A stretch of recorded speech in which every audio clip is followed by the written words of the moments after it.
Today, jobless claims jump another 2.4 million. 4 states are miscounting their coronavirus numbers. Gosh, who would have called that? Not us here at Blaze TV. And Minnesota says, come gather in restaurants, but not in churches. We've got a lot coming up today, and it starts right now.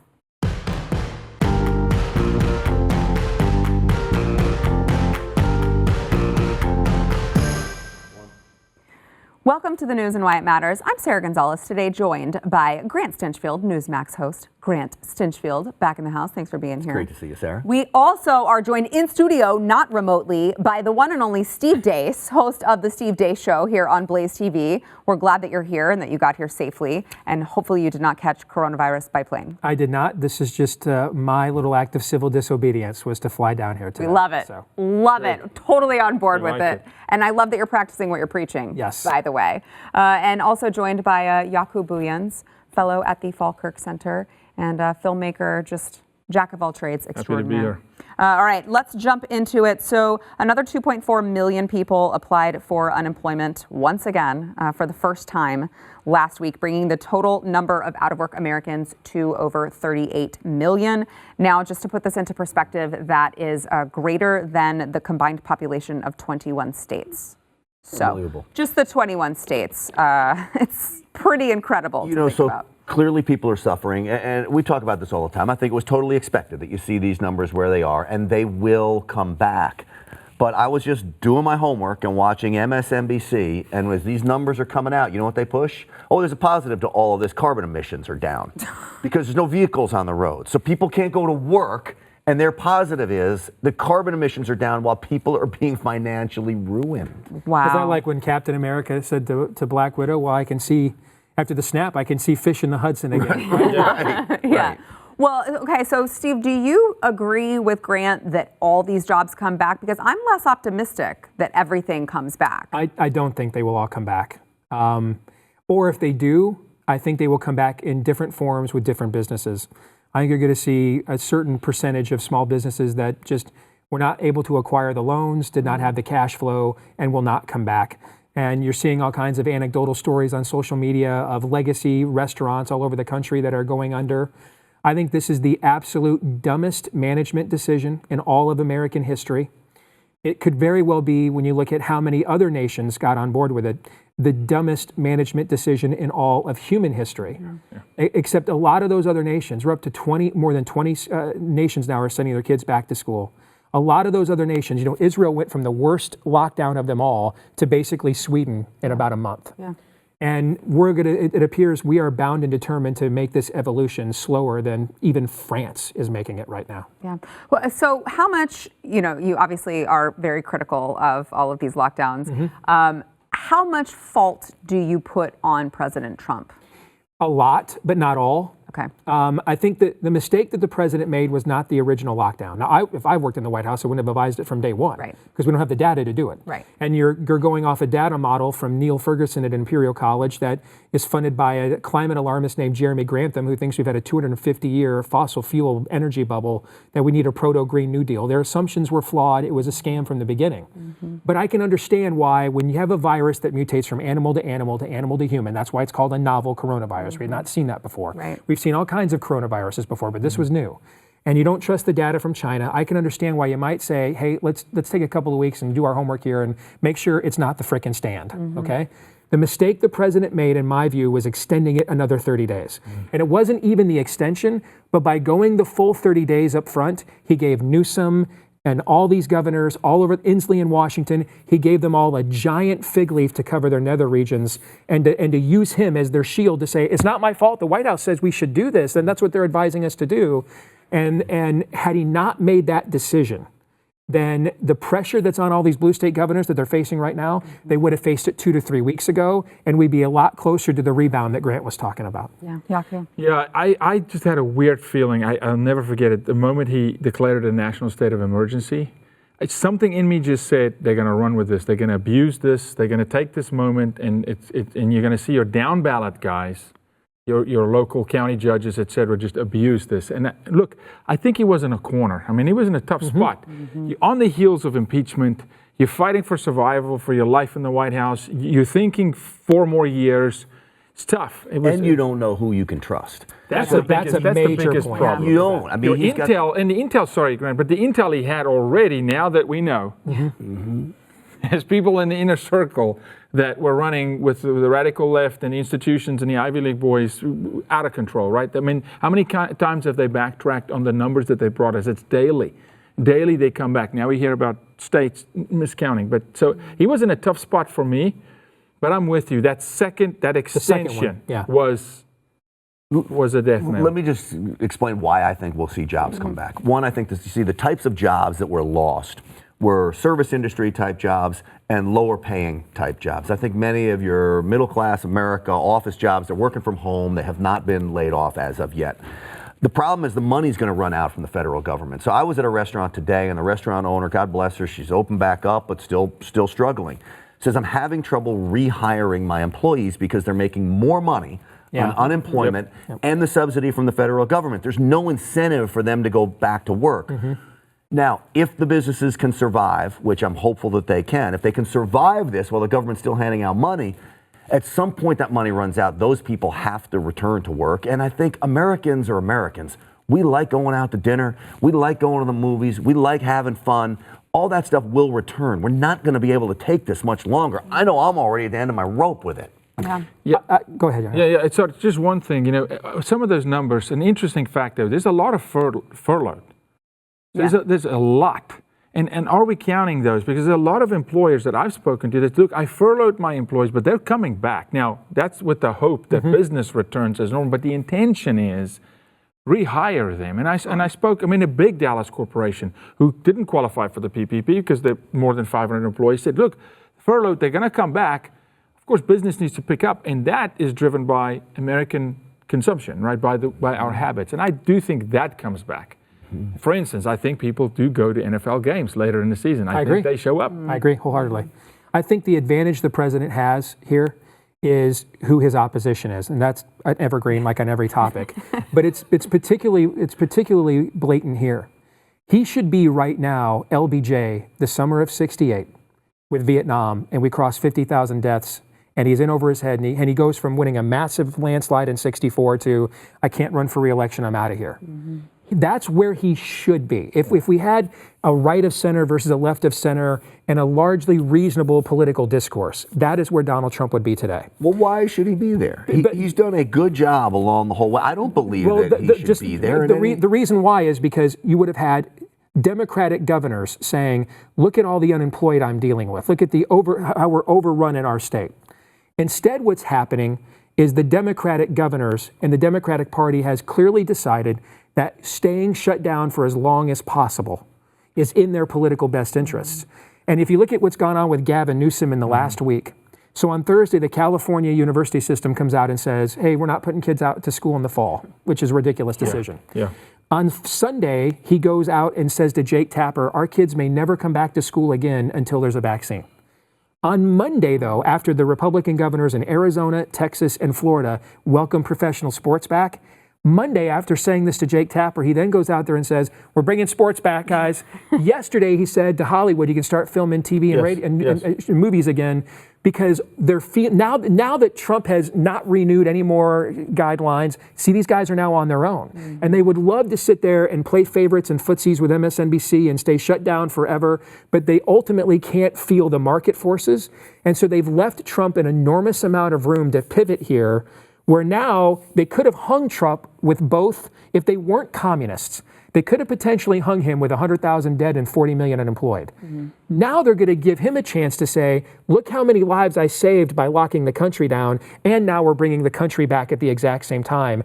Because the Democratic Party has just clearly decided that they won't take yes for an answer, and they only want to win if it's on their terms.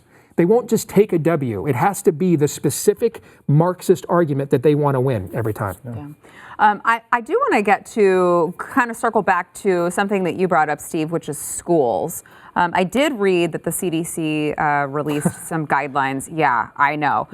Released some guidelines on reopening schools. And it's just the perfect epitome of the goalpost shifting that we keep talking about. They say children over the age of 2 need to wear masks. There need to be partitions up, plexiglass partitions where you can't includes 6 feet of social distancing, which I guess they think we're going to have happen for the rest of our lives, is 6 feet apart every single time.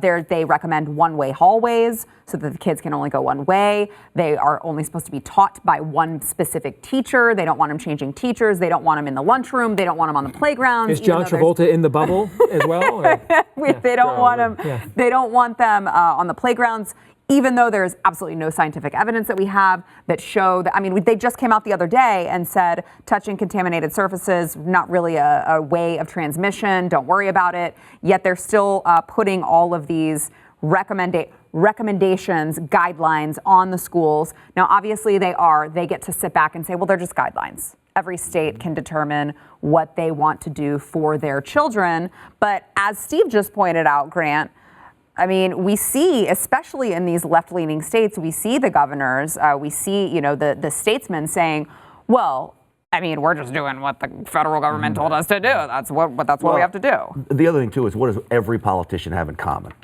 They don't want anything hung on their watch or their shoulders. Right. Mm-hmm. And so it's easier just to shut everything down than have a bunch of dead people falling left and right, or God forbid, kids as long as they can sick. say we were just doing what the higher-ups told us to do. Doing what the higher-ups told us to do.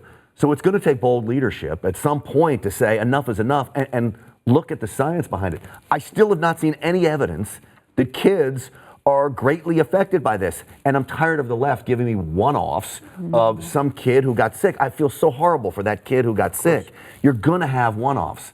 But when you look at the numbers, and you've got to look at the percentages, not the total numbers. When you look at percentages, it's going to cost us so much more financially, health, you name it, to keep kids closed. I mean, you've talked about it, Jaco, about parents having to stay home from work and stuff. The collateral damage is insane. Okay, what's going on here? When you have, there's things on the show we're going to cover. When you've got doctors and teachers starting to cry out, and these are from liberal states. And I love that. When you start seeing people waking up going, wait a second, I've been a Democrat for 30 years my whole life, but this just doesn't make any sense. I feel like logic's going to return. I think hindsight, we're going to look and say, well played, Mr. President. I really do think so. He's going to retain the White House, but we're going to say the cost was a problem. Yeah. It cost us too much. There's a different way to do this. And this whole one-size-fits-all approach was a disaster from day one. Okay, Nothing in medicine works that way, by the way. Nothing. A buddy of mine's getting ACL surgery. I said, you understand the next 5 guys, there's minor differences in every surgery. He said, yeah. I said, so why do you think one size should fit all when we deal with coronavirus? And why are children being targeted all of a sudden? I can tell you why, Sarah. They want to drive fear back into the parent. That's exactly This is the tool they're using. It's a fear game. Your kids. You touch a mama's kids, and they shut everything down themselves, right? And lastly, and I know I'm ranting. That goes for dads too, buddy. No, dads just show up and take care of it. Right? But lastly, and sorry for ranting, is I gotta believe, and I'm with you, that the American public at some point here are gonna find some things to unify around and just say, look, I got to survive.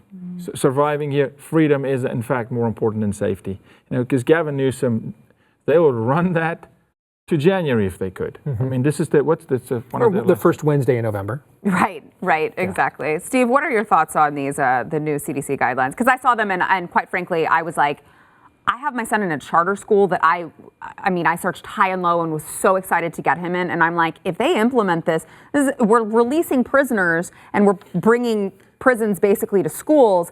I can't send my kid back to school if that's the case. I will tell you, as someone who's been involved with a team of researchers around the country and has probably researched this virus the last couple of months, our team has as much as anybody in the country has. Our CDC, our data is the worst in the world. I would trust it only slightly above China's. We are getting far better data from countries around there's a direct correlation, folks. The more transparent a country is about its data, the more aggressively it goes to reopen. And what we have going on here is Orange Man isn't bad in Denmark, and Orange Man isn't bad in Norway, and Orange Man isn't bad in Iceland, and Orange Man isn't bad in Germany and in Israel. So those countries are pushing the kids back to school and reopening. Because Orange Man is bad here, you're getting what the CDC does is they do raw docu-dumps like a lawyer does, where they put the document that you really want, that you're subpoenaed in a barrel and you never find it. We have to stratify all our own data. All these other countries just hand it to us by demographic, by generation.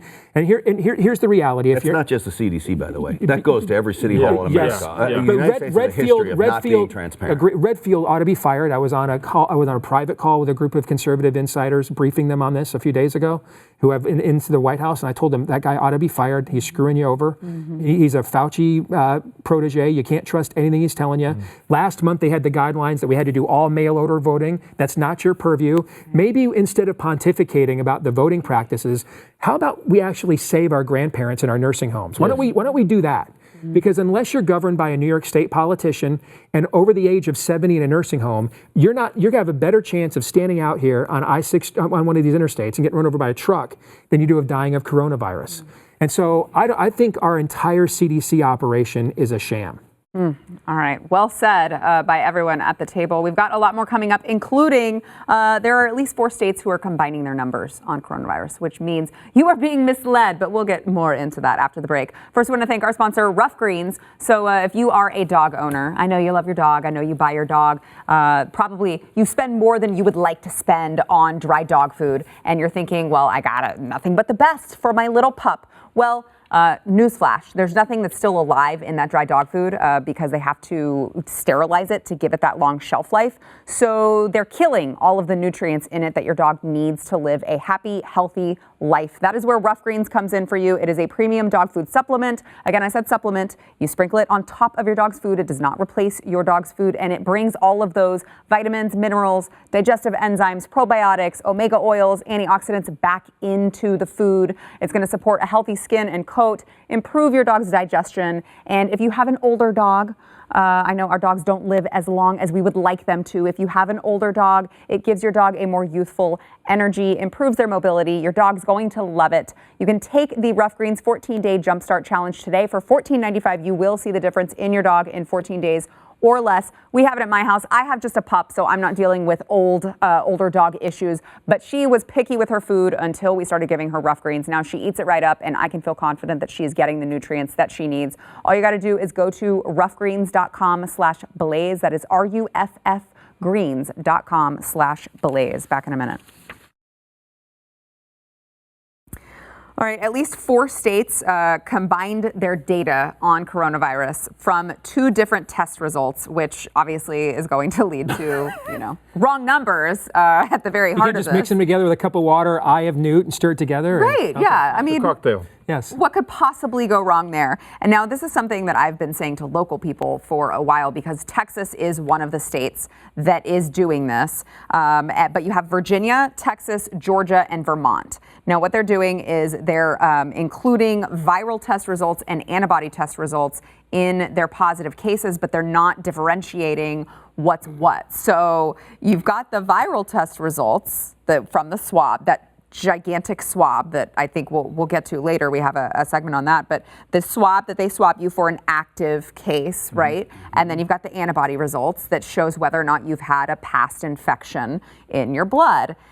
And these states think it's a good idea to just commingle the numbers together, not differentiate to the public which ones are like actually active true cases, which ones are recovered cases. I saw which led to, by the way, I saw headlines, like clockwork, 2 weeks or so after Texas reopens, and you've got all of these headlines. Right. Texas has the largest number of coronavirus cases, in one day. And then you look at the data and you're like, well, this isn't even accurate.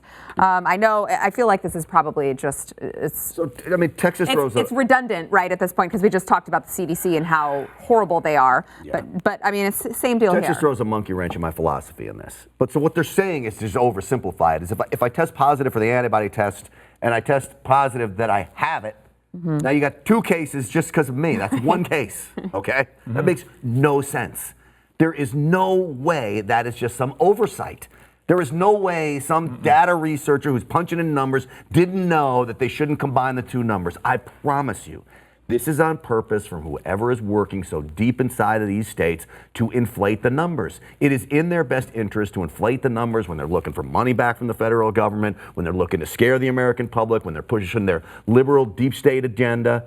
This is in their best interest to do this. And I would say it's funny, right? We live in America. Oh my gosh, how dumb are they that they're doing this? They're not dumb. They're doing this for a reason, and it is to scare everybody again. Yeah, Steve, at least in Texas, I did read that there was a reporter who actually, I guess, was trying to do their own job and asked the DSHS. You have those down here. One or two, maybe, just a couple.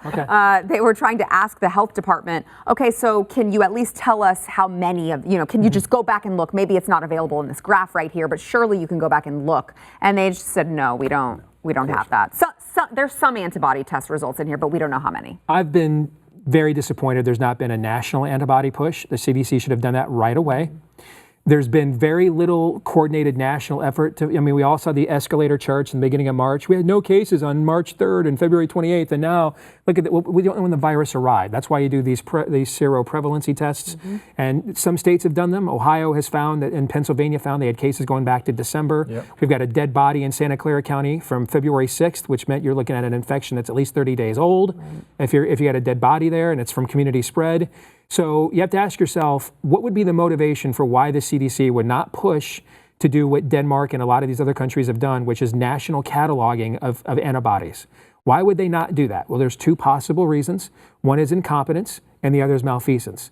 And regardless of which motivation you think that it is, the end result is just the same. As to what your governor is thinking, the only, I was trying to figure out the other side of the argument. What would the other side of this argument? The only thing I can think he could be thinking, because I agree with Grant, the only thing I could think he'd be thinking is, if I include antibody testing in the total number of cases, because what's the big fear? Asymptomatic spread. Right. We shut everything down originally because of all these healthy kids and millennials. We saw the people doing body shots off their butt cracks in Florida, and they were going to go back and kill Granny, right? So asymptomatic spread. Well, if I count antibody testing in all these other tests, and then I show that the infection rate, now we've got all these other cases, but the infection rate is now the more cases we have, the less infections we have, and the less infections we have, the more the CFR drops. But that would assume a level of four-dimensional chess that, frankly, I don't know your governor well enough to know if he's clever enough to be thinking along those lines. So I know the governor. I know him personally, and he's a great, fabulous governor. I'm not convinced he even knew that numbers like that were happening. I think that was well below him, and I would have loved to have seen his face when this story comes across his desk. Well, and it is interesting because I'm a big fan of Governor Abbott. I mean, I don't hesitate to criticize him on this particular issue because I don't think he's handled it well. But, so you can appreciate the governor here and also look at how he's handled this. We may be handling it we may be one of the best states in handling it, but that's not saying much at this point, right? Yeah, look, I'll tell you, I agree with both you gentlemen and the lady at the table. It's just been wrong from the get-go. The numbers have been off from the get-go. This is sprint, crawl, walk, is what we've done here. We haven't had any facts to substantiate anything we've been doing. And so, yes, we had to make some decisions early on. What you just explained to me just speaks more to the whole flatten the curve kind of, it's flatten the curve. And I would understand if Governor Abbott, who I do support, I think the guy's a champion, in this case, that would make sense. Show the flatten the curve to do what? To take fear out of the equation. To say, hey, people, let's get out there. You're not going to die. Saw a guy one of our guys saw a guy on a motorcycle with a mask with no helmet yesterday. I go, that's rich. Did he pull on the side of the road to smoke a cigarette? Yeah, probably. Yes. So what? The virus is chasing you. It's coming for you at 60 miles an hour. It's got your number. I mean, this is so that would eliminate the fear element, but we haven't had real numbers, and the lack of transparency is the issue, and the lack of sharing of information, and that's in American history. Even in law enforcement, we do not share data, department to department, and healthcare department to healthcare department. We don't share well in this country. We really do not. And so a lot of big decisions American lives lost outside of Corona, collateral damage, because we've done some things that in hindsight we're going to shake our heads at. Which brings up a story that I had planned for earlier, but we didn't get to it. But let me bring it up really quickly. 600 doctors who signed this petition saying you know what, like we have to end this lockdown. You guys aren't looking at, when you're looking at deaths from something, you're not looking at all of the, outside circumstances that we're not finding cancer now because people aren't coming in for their preventive appointments. People aren't coming in to, children aren't coming in to take their vaccines. If you are on the bandwagon that, you need to take vaccines in order to make sure that you prevent diseases. There are a lot of things that are going to fall through the cracks when it comes to health. And it's just interesting to me, Steve, that you have, Dr. Fauci, who he's a doctor. I'm not. I got it. He went to more school than I did. But it just feels like you should be, you should be considering all of these different factors of health when you're talking about the true health of a person and of a country. I go back to the call I had with some insiders a couple of days ago, and they asked, and a question was asked, hey, if I worked in the White House, what would I advise the president to do if I were his political director? And I said, what I would advise the president to do is go back to the original flatten the curve talking point. Mm-hmm. Go out in front of the country and claim victory. That was the original mission. Bring it back full circle to what the original mission was. Even be self-deprecating and say, hey, we flattened it so much we're now closing rural hospitals and the hospitals are empty. Yeah. We won. We asked you guys to do this. The American people responded. Act like April never happened. Yeah. Take back the narrative. Go back to mid-March. Claim that win, and then pivot to become a champion of reopening. Yeah. Because one of the things that's fascinating to me about this from the very beginning is I went into this thinking this was going to be like the Blaze Breitbart wing versus all of academia, like climate change. Yeah. And I was shocked from the beginning to see Oxford push back on Imperial College, to see Stanford push back on IHME. Mm-hmm. There have actually been a massive cadre of experts. The guy running Sweden's program, mm-hmm. he's the original infectious disease expert for the European Union. There have been experts all over the world who still think there's 57 genders and we're going to die from the temperature in 10,000 years, who have thought these lockdowns and the Fauci strategy, they called BS on it from the beginning. Mm-hmm. And I think one of the great mysteries we need the answer to when this is over, and you said, Grant, he's got people around him he can't trust. Mm-hmm. We've got to figure out what was the information change that went to the president here. How come only experts that had the most negative doomsday proposition? I mean, now you got Fauci standing outside in the sunlight with a mask on behind the president. How come only one side of experts were listened to and people at renowned, expert, highly elite universities have been ignored? I would like to know the answer to that. I can tell you the answer to that is people in government think they know and are better than all of us. And that goes for big government career bureaucrats. It is an elitist society and they think they know better. So they're not going to listen to a professor at Stanford or Yale or Oxford. And Grant, there's foul play behind the scenes. I'm just telling you. At some point here, we're going to come back and we're going to talk Bill Gates for a minute, somewhere in the future, and the connections, and Fauci, and why, and what is the narrative, and who benefited financially from this virus, who did what, because there's foul play behind the scenes here, and it's all about information. This is why I said earlier, if you're the president, which I can't be, I'm an immigrant, but let's say you were the president, but you want to at least drink from a fire hose in a situation like this, and at least have a couple hose lines you can trust. Yeah. I don't know, man. I mean, it's been very imbalanced. Think if you run any business or any enterprise, someone comes to you and say, a cataclysmic event is going to happen on your watch right now. Wouldn't you want as many opinions on that before you acted as possible? You tell me 2 million people are going to die or we're going to have 40 million unemployed. Before I act, I'm going to want to get a second opinion. Yeah. All right, we've got more coming up, including Minnesota limiting church attendance more strictly than restaurants. All right. Can't wait to get the guys' take on that. Back in a minute. I'm fighting this one hard. Oh, lady. Yeah, look.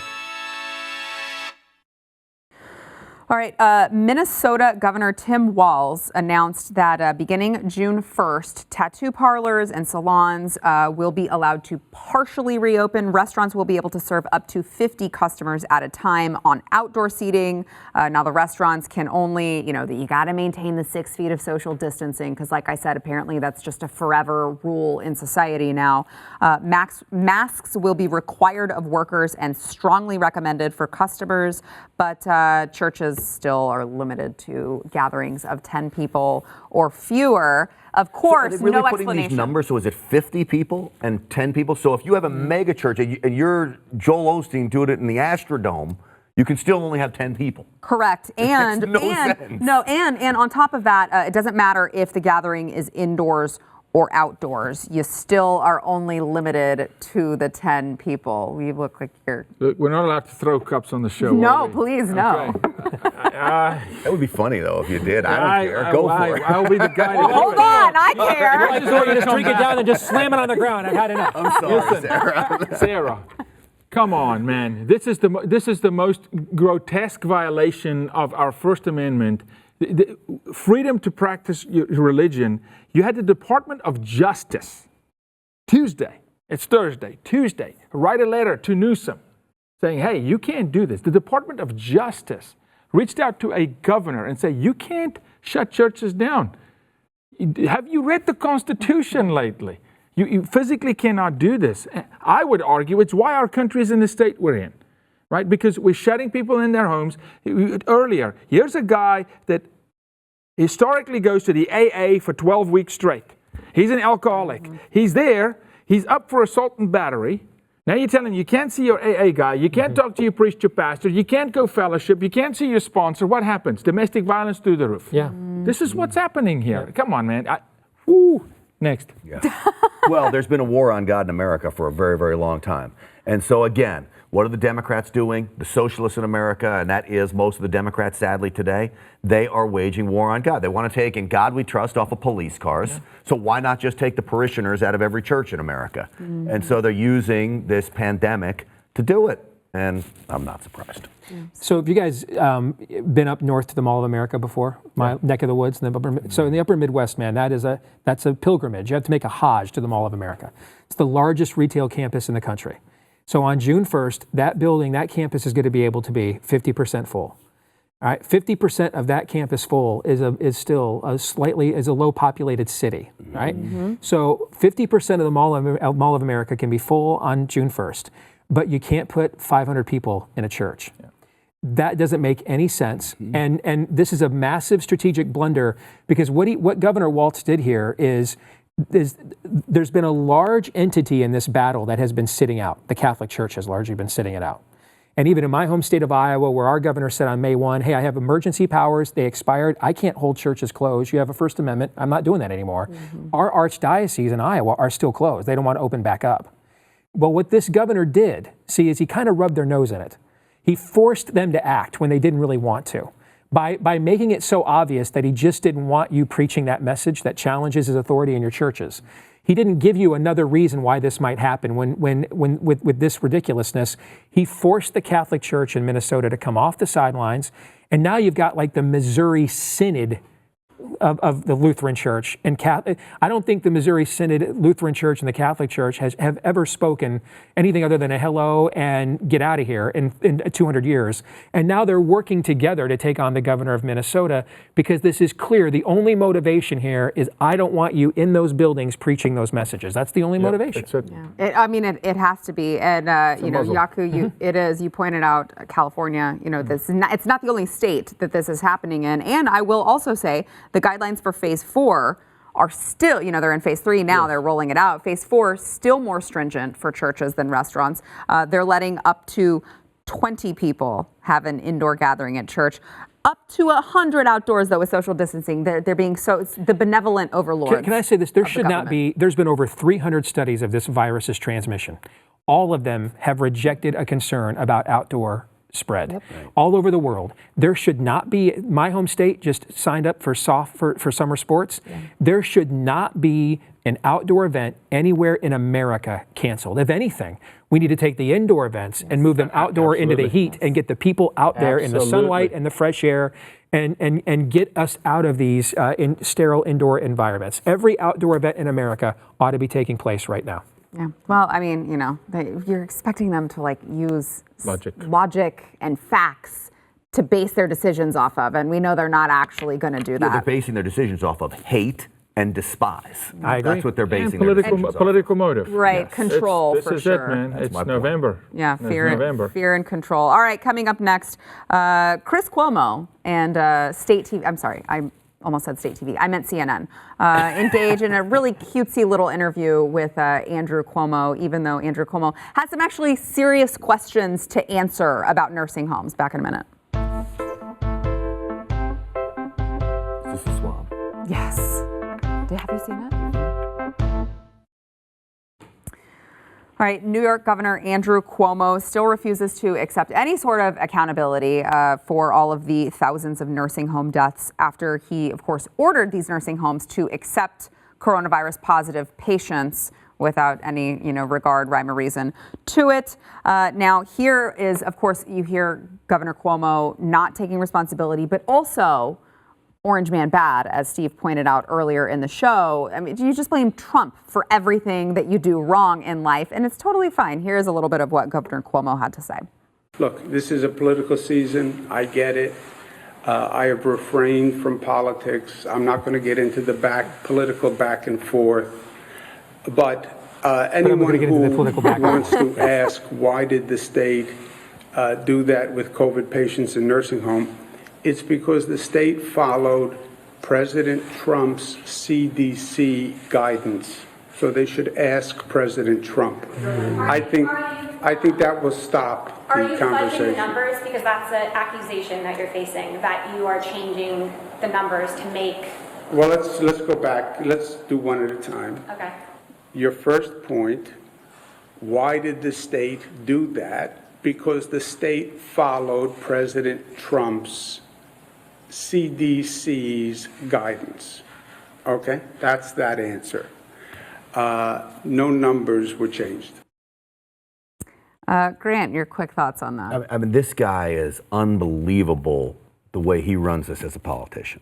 Because truthfully, if you're his political director, he's freaking brilliant. Because no one's going to go back and check. This guy made the decision to put the people in the nursing homes, the most vulnerable people society has. He made the decision. Don't come back to President Trump. But you know what? If you say it to a willing and believing media and you push this narrative, hey, it's President Trump, it doesn't matter that it's absolutely false. People will believe it. I promise you, everyone watching CNN will believe him now that this was President Trump's grand scheme to put people in nursing homes that have COVID-19. It was a ridiculous, utterly deadly decision that falls squarely on the shoulders of Andrew Cuomo. Steve.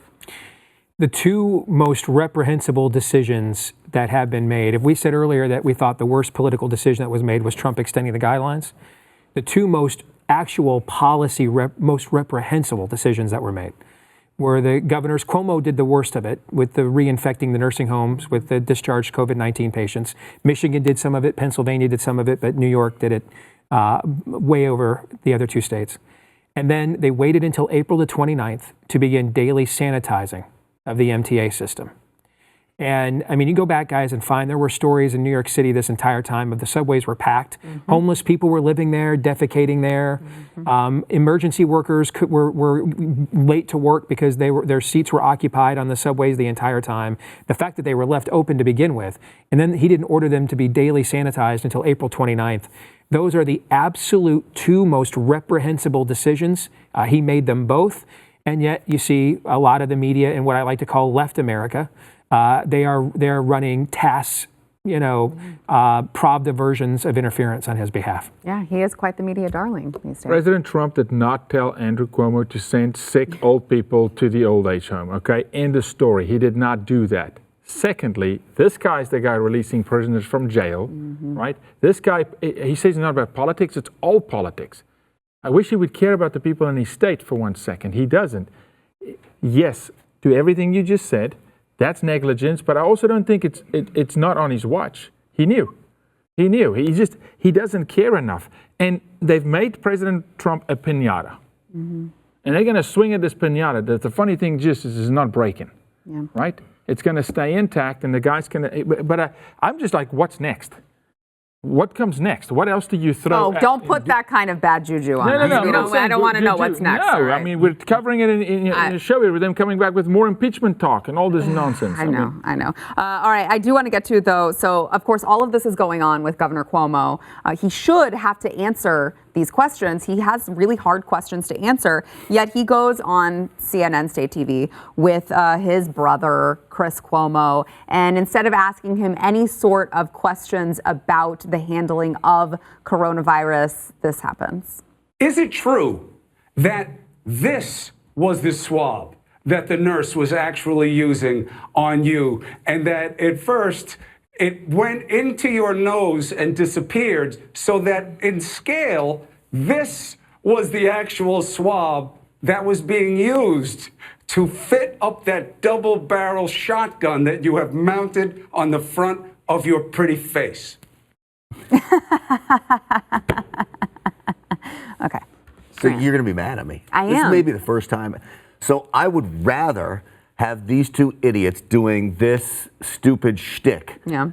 than them bashing President Trump. And if you saw the Democrat video, Smothers Brothers? Yeah, the Smothers Brothers, exactly. If you saw the video, now I'm half Italian. My mother's name was Minervini, and I have a Minervini schnoz. This is what we call this, the Minervini schnoz. That swab went nearly 3/4 up Andrew Cuomo's nose. If you watch the video, They did, and to give context for the viewers, they did. It was a video of Andrew Cuomo getting the swab to encourage residents to do it. And so, to me, look, are they idiots? Are they crazy? Do they hate President Trump? More importantly, do they hate all of us? Absolutely. Did I think the swab shtick was kind of funny? I thought it was funny. I'm sorry, Maybe Sarah. if it was the first one they've ever done, but I feel like every time they go on television, they're like, "Look how cute we are. We're brothers." It took us over a year to disagree on something. I know. You realize that, I right? know. That's a good track record. Steve, you're I hate you for making me watch that clip. That's it. That's all Yes, Steve has. yes. Not my humor, man. No. I don't want to see any of them. So the problem is, and Sarah made a great point, is they're doing this every time he comes on. And in some respects, CNN is criticizing Fox for being fake news. Right. And he goes on and is just like, "Hey, brother." as a former journalist, Yeah. if you went and you asked real journalists back in the day, you would not have the brother interviewing the governor who has to ask tough questions. Bring in somebody else. Excuse yourself from that job and have somebody else. But they're not real journalists at CNN. Yeah. So this is what they do. Yeah. All right. Back in a minute. That's, Yeah. Just call it Comedy Hour and just do a little bit, right? Right, yesterday's poll, if President Trump called Stacey Abrams morbidly obese like Pelosi called him, would the media have the same reaction, shrugging it off? You guys make me read these polls out loud, like publicly, and I kind of resent you for it. 96% of you said no. 4% of you are wrong and said yes. Obviously, the media would have blasted President Trump. I mean, they've blasted him for saying far less. Right, because a man's not allowed to talk about a woman, I guess, but women can say whatever they want about men in this weird backwards world we're living in. All right, today's poll, which Cuomo brother has done more I'm sorry, Steve. Steve's about to walk off set.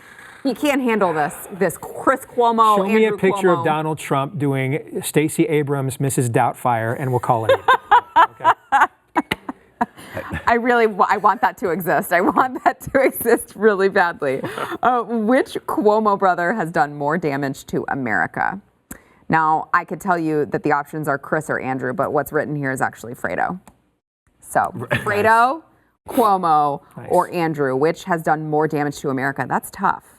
That's actually a tough one. Grant, can you answer it? I'm going Chris. Yeah, I think the problem where I would say Chris hasn't done all that much damage to America is because exactly what we just said. He's preaching to his own choir. No one's watching him? No, and nobody's watching him. He's got the same crew that is listening to him. I don't think he's really getting to infect the minds of smart people. Yeah. And smart people certainly aren't watching CNN. No. Yeah. All right. What do you think, Steve? It's the governor, because he actually makes policies. Yeah. And a couple of those policies are just morally reprehensible that he made, as we just talked about. the governor. No doubt. No doubt. All right, well, let us know what you think. You can go to the Blaze's Twitter. By the way, I've had a couple questions on social media lately. It's not BlazeTV's Twitter. I know we have two. It's The Blaze. So go to @TheBlaze to participate in this poll. You're welcome for clearing up the confusion. Gentlemen, thank you for being here and joining me. It was a pleasure. We'll see you guys tomorrow.